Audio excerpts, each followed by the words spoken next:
Okay, so this is probably like the sixth or seventh take that I'm doing this. And because I had prior technical difficulties, I had to get an Amazon order to get another part, a TRRS cord, so that I can get this rig working. So anyways, I'm going to talk to you guys about World of Warcraft. Now, for those of you who are aware, I've been playing MMOs for a very long time, whether I was able to pay for it or not. It's something that I've dedicated myself to because I enjoy socializing. I mean, not all the time. I'm a ambivert, so I can be extroverted and introverted at times. But ultimately, I do enjoy playing MMOs. Not hardcore, not raiding, not doing intense like PvP. Something casual, something social, something that engages me while having people around me.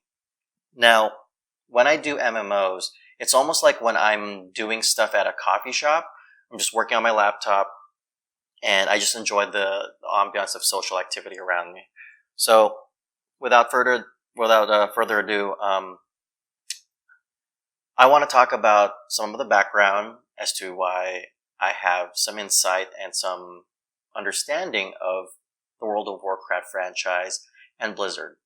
I'm first and foremost a user experience designer, which means I'm user first, and also I'm a systems thinker. So I look at the ecosystem of both the product and ultimately the brand. I've been a long-time gamer. Some of my first games that I've played are Wolfenstein 3D, King's Quest V, Quest for Glory, Ultima 6, XCOM, Warcraft 2, Theme Park, etc., etc. And the first MMOs I've played were actually multi-user dungeons, which were all text-based, no graphic user interface. It's all text. So if I'm going to talk to someone, communicate, make an action, it was all done through text-based commands. And that was back in the AOL, America Online Premier Internet days, where I was playing Gemstones 3 and Dragon Realms on a free trial because I was too young to pay for anything. And ultimately, I didn't join EverQuest, but the first graphic MMO I played was not Meridian 59, which was a very old game, but it was Sierra Online's attempt for an MMO, which was The Realm. And later in the 3D realm, I was playing Asheron's Call. And then nowadays, I mean, over the last decade, I've played MMOs like Guild Wars 2, Elder Scrolls Online, Final Fantasy XIV, Star Trek Online, Star Wars The Old Republic, EverQuest 2, City of Heroes, Terra, Blade and Soul, Lineage 2, Requiem, etc., etc. So I've played a large number of MMOs. And I've listened and I've watched a lot of YouTube influencers like Bellular and Talius and Nevitel who talked about World of Warcraft, both its rise and both its positive and negatives. So with all of that combined, all that background knowledge combined, I just want to cover some things to kind of give those that don't know about World of Warcraft some statistics. Now, World of Warcraft came at the heels of the strategy game Warcraft 3, The Frozen Throne. And it was launched in late 2004 as the game which practically killed EverQuest, EverQuest was a long-standing major MMO at the time. And a number of my friends who played EverQuest jumped over to World of Warcraft at its launch, and I joined a month later in December, and we formed the Scary Pirates Guild over on the Frostwolf server, which was a PvP server, a player versus player server. And truth be told, I've played World of Warcraft from those vanilla days on and off consistently. I mean, I'd play maybe a few months out of the year until now, which is Battle for Azeroth. So 2004 to now, you can imagine that's a long time to play an MMO. And the peak of World of Warcraft was in 2010, when the statistics showed that there were around 12 million active subscribers. And at $14.99 a month in US dollars, imagine like 12 million subscribers, $14.99. Blizzard's cash cow is World of Warcraft. So you can see all the Diablo 3, Overwatch stuff. Sure, it's popular, but the money comes from World of Warcraft for the most part. Now, for myself, I left Battle for Azeroth with such a sour taste in my mouth that I practically uninstalled everything but StarCraft 2 off my system.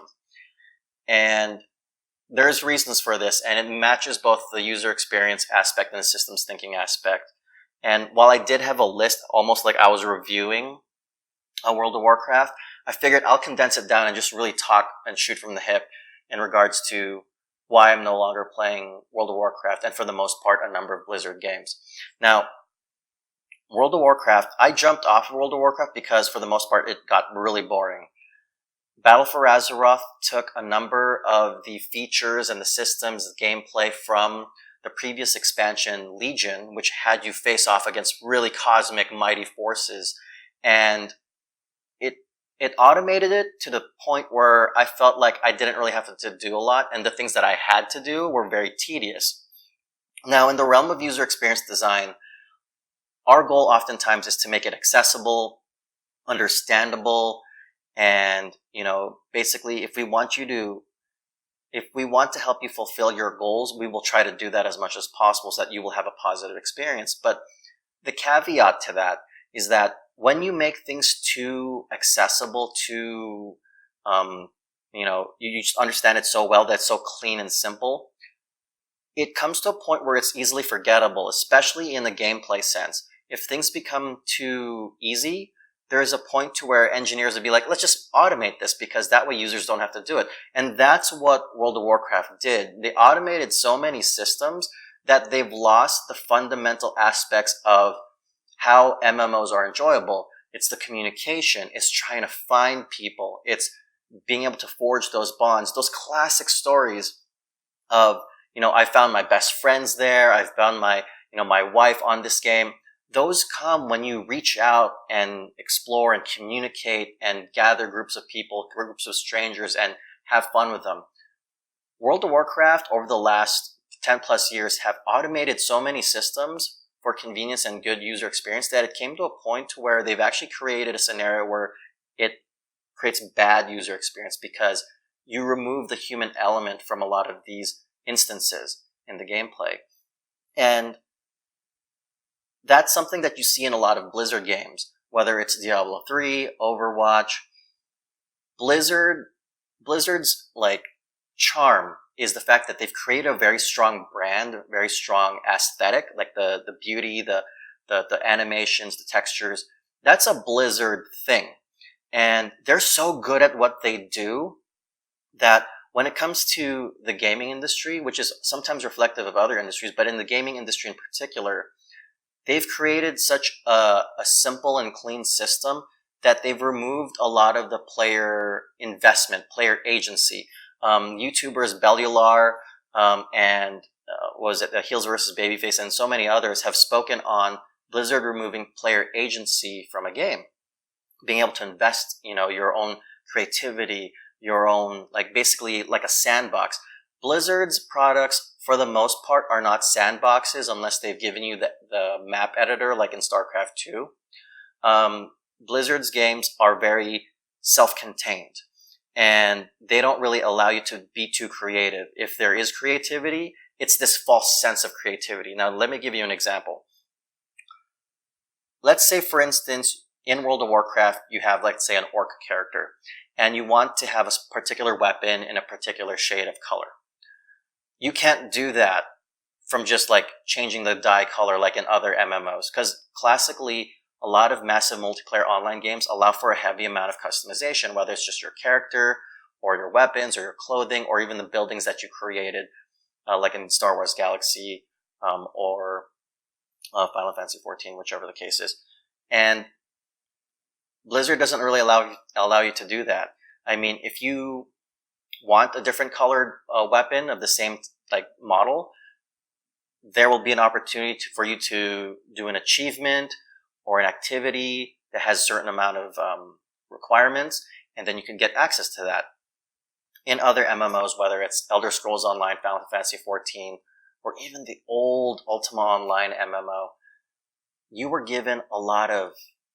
it was basically a sandbox. You could do a number of things that will allow you to express yourself, allow you to feel the grit and the work that you put in and and you just cherish the outcome of it. World of Warcraft is ultimately a very clean experience. It's good for newcomers to come into the MMO, and a lot of people that play the game are very nostalgic. Like they have memories of, playing a certain expansion long ago. But is all of those, is that charm, are those qualities enough for you to come back constantly? At this point, no.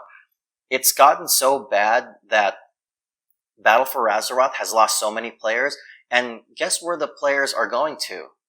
They're going back to the classic version of World of Warcraft, the one that even I started with. And that's what's about to launch in a day. And that's World of Warcraft Classic. Right now, people have reserved their names in a number of those servers, and all those servers are full. And they're opening up more servers. So the weirdest thing is that a lot of people thought, what would be the next World of Warcraft killer?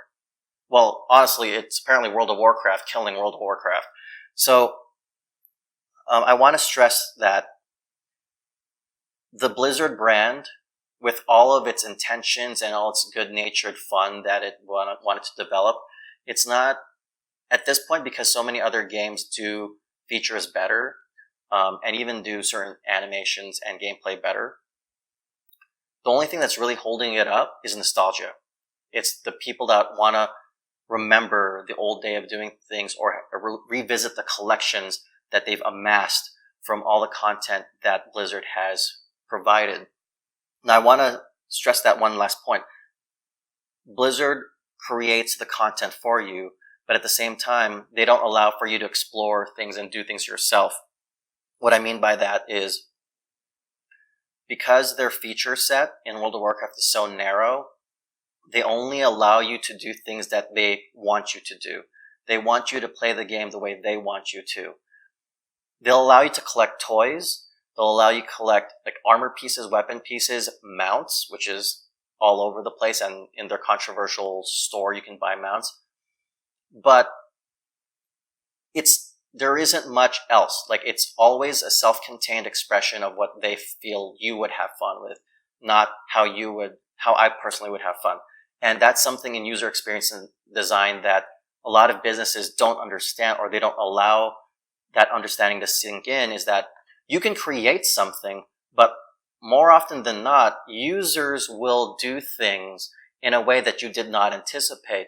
Blizzard historically has sequences where they want to stamp out the way users want to play because it's going outside of their intention.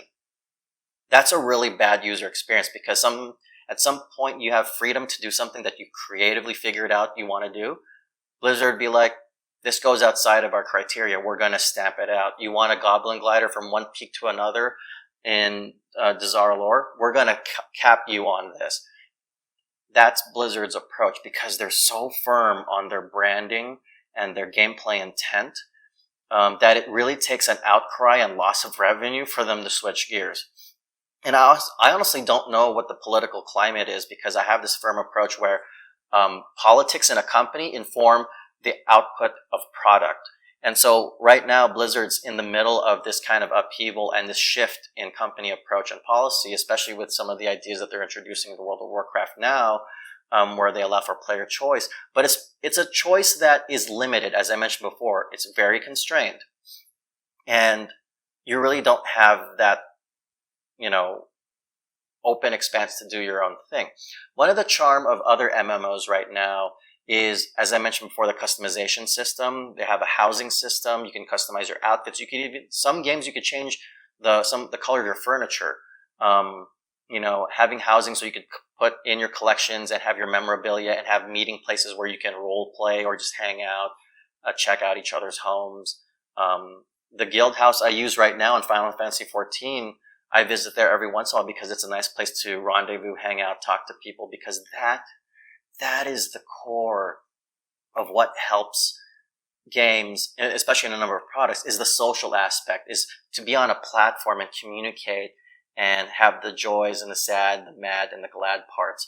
And that's something that is so missing in World of Warcraft in its current iteration, that's why a lot of people are going to Classic, because there's less features, less constrictions, and people are just enjoying themselves going into a world that they've once explored and are doing things in a very raw fashion because they want that interaction, that kind of building block for future relationships. So if I were to conclude this entire thing, I'd say go to World of Warcraft if you're new to MMOs, if you're nostalgic, whichever. But for the most part, I wouldn't jump to World of Warcraft because there are better games out there that capture the spirit of community. Community is a very big part of MMOs. And whether you're a solo player or not, you still will enjoy every once in a while teaming up with others. And World of Warcraft just doesn't do it anymore. So for Hourglass, this is JB, and hopefully I'll give you guys a shorter video next time. I'll catch you later.